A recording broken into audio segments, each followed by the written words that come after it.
That new residence hall includes a parking garage on the same block, and parking around campus is always a challenge. VCU neighbors like Richmond's Fan District continue to feel the crunch. It's an old problem with a new idea that might help.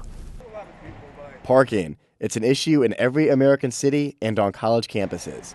From 2000 to 2009, enrollment at VCU increased 35%, now at more than 32,000 students. And more students mean more cars. VCU Parking says only 25% of students have permits to park in an on-campus garage.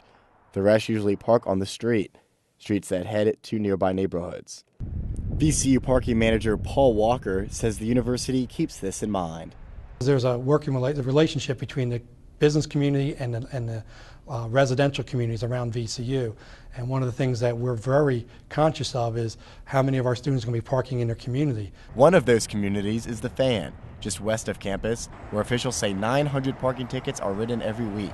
Drivers have to be cautious with parking restriction signs such as this one to make sure they do not end up with a hefty fine. Tom Lisk is a Richmond lawyer and member of the parking committee for the Fan District Association. He says studies have found there's enough parking in Richmond, it's just not where you always want it. He says the association works to create equal opportunity for parking in the Fan, but that a primary concern is to change or tweak the restricted parking districts and other strategies that might be available to allow all of us to kind of live in the same neighborhood with as little frustration as possible. VCU's Walker agrees that parking around Richmond in the campus area is a problem. But it's how you actually fix that problem is what I guess the question should be. The university's fix is 3 new parking decks, one to service the new housing complex being built at West Grace and Schaefer, and 2 decks east of Belvedere on Henry. The Henry decks cost more than $15 million. They should be all open by next fall. That totals 9 decks on the Monroe Park campus, decks that Lisk says could be used more efficiently.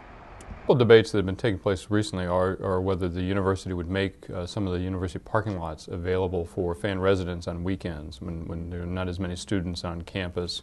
VCU Parking says they're ready to roll out a trial project to do just that.